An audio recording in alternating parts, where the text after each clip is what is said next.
አለሁኝ እናም አናግራኛለች። ድምጿም የመላእክት ይመስል ነበር። ለመጀመሪያ ጊዜ ነበር ያዳመጥኩት። በዚያ በደግነት ቋንቋ ስትናገረኝ ጥበቃ ተሰማኝ።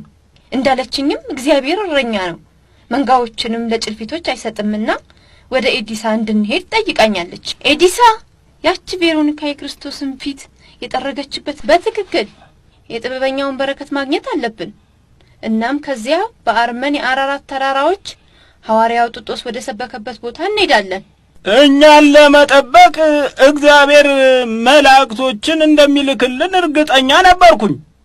ግን ከድንግል ማርያም የብርሃን እናት መልእክት ይመጣል የሚል ግምት አልነበረኝም። በክርስቶስ ፈቃድ ከመንጋቱ ኩሌታ ምሽት አስቀድመን ጉዟችንን መቀጠል ይኖርብናል።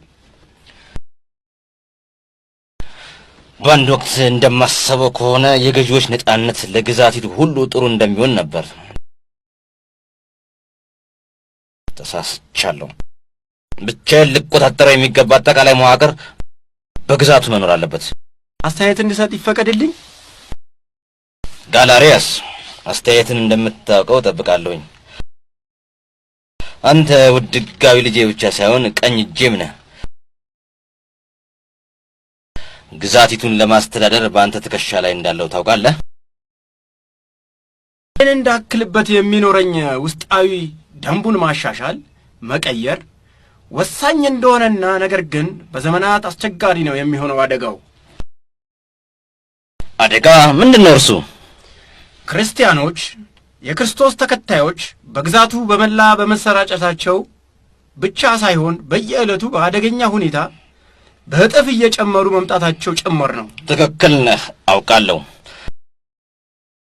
በግዛቲቱ መኖራቸውን በመቀበል ነው ልቋቋማቸው የቻልኩት። ታገሺ፣ ረጅም ጉዞ አንሄድም። ማንኛውም ከተማ ስናገኝ ከዚያ እናርፋለን። አባ፣ ይህ ቦታ ተራሮች ብቻ ነው ያሉት? በአቅራቢያው ምንም ከተማ ያለበት አይመስልም። ጠንከር በይ። እንደምታውቂው ምንም አይነት መከራ ቢገጥመን በንጉሱ እጆች ከመውደቅ የተሻሉ እንደሆኑ ነው። አሁን ልክ ነው እናት አጋታ። ነገር ግን ለሳምንታት ያህል በተራራማ መንገድ ላይ መጓዛችንን መርሳት የለብሽም። በውሃ ጥም ልሞት ነው። ልቋቋመው አልቻልኩም። እግዚአብሔር ይሰጠናል፣ ከኛ ጋር ነው። እንሂድ።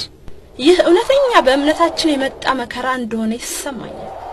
እንደምናልፈውም ተስፋ አለኝ። ሂዱ፣ እኔን በዚህ ተውኝ። የለም፣ አብረን ለመጓዝ ስለተስማማን አብረን መቀጠል አለብን።